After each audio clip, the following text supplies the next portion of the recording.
अस्सलाम वालेकुम मेरी यूट्यूब फैमिली खुश रहें हेल्दी रहें इस मज़ेदार से आज मटन पाया के साथ।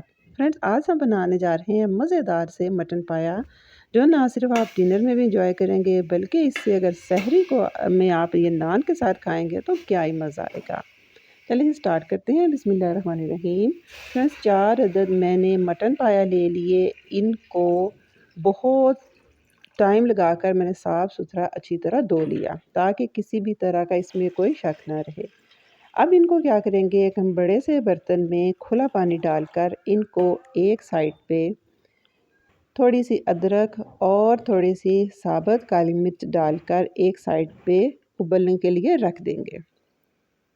इससे ये होगा कि दूसरी तरफ हम जितना इसका मसाला बनाएंगे उस दौरान ये उबल जाएंगे और इनमें जो एक ख़ास किस्म की स्मेल होती है वो भी ख़त्म हो जाएगी।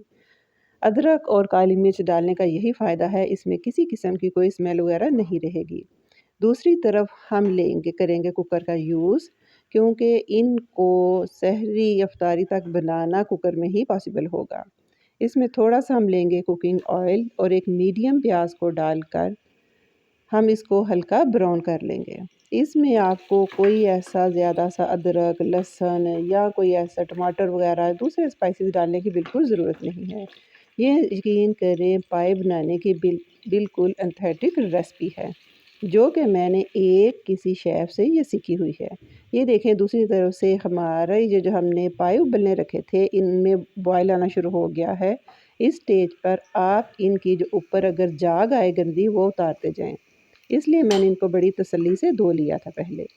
अब जैसे ही प्याज ब्राउन हो गए, थोड़े से हमने डाल दिए लहसुन के जवे। ये मेरे पास देसी लहसुन था, इसलिए मैंने इसको डाला। अगर आपके पास बड़े वाला लहसुन है तो उसके 3 से 4 जवे इनफ होंगे।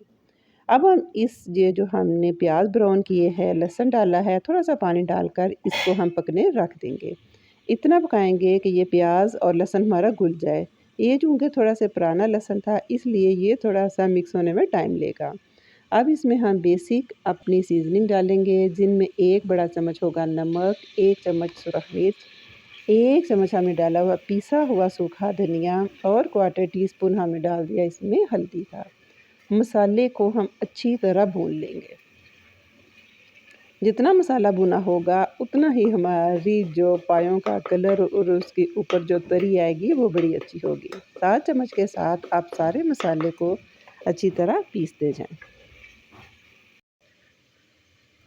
दूसरी तरफ ये जो हमारे हल्की आंच पे हल्के-हल्के पाए ये बॉयल हो रहे थे, अब इनको बड़ी एहतियात के साथ उठाकर हम अपने भुने हुए मसाले में डाल देंगे। वैसे एज़ इट हमें इन पायों को भूनने की बिल्कुल ज़रूरत नहीं है।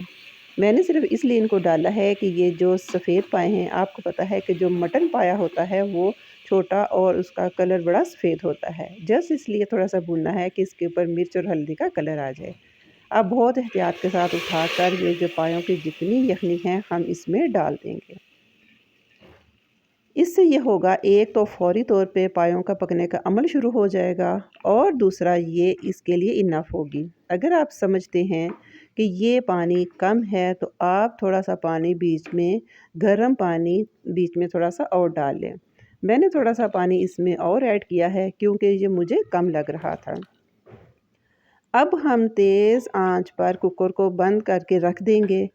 10 मिनट हम तेज़ आंच रखेंगे, फिर इसके बाद हम आंच को हल्का कर देंगे। तकरीबन मुझे ये 55 मिनट्स लगे थे, मैंने बीच में नहीं देखा था। अगर आप देखें कि अगर पाए अच्छी तरह नहीं गले, आप थोड़ा-सा और हॉट वाटर डालकर इसको पकने के लिए रख दें। मेरे माशाल्लाह से पाए 1 घंटे में पक कर तैयार हैं। अच्छे पायों की पहचान ये है कि आप इसको उठाएँ तो इसके जो गोश्त के होता है वो फूला हुआ होना चाहिए। आप चेक करें, जैसे ही आप देखेंगे आपकी उँगलियों पे स्पेशल किस्म की एक जेली सी हो जाएगी और आपको जो पायों का गोश्त है फूला हुआ खुला-खुला नज़र आएगा। उम्मीद है फ्रेंड्स, आपको मेरी क्विक सहरी और इफ्तारी में खाए जाने वाली मज़ेदार सी लाहौरी पायों की आज की रेसिपी पसंद आएगी। Take care. अल्लाह हाफ़िज़।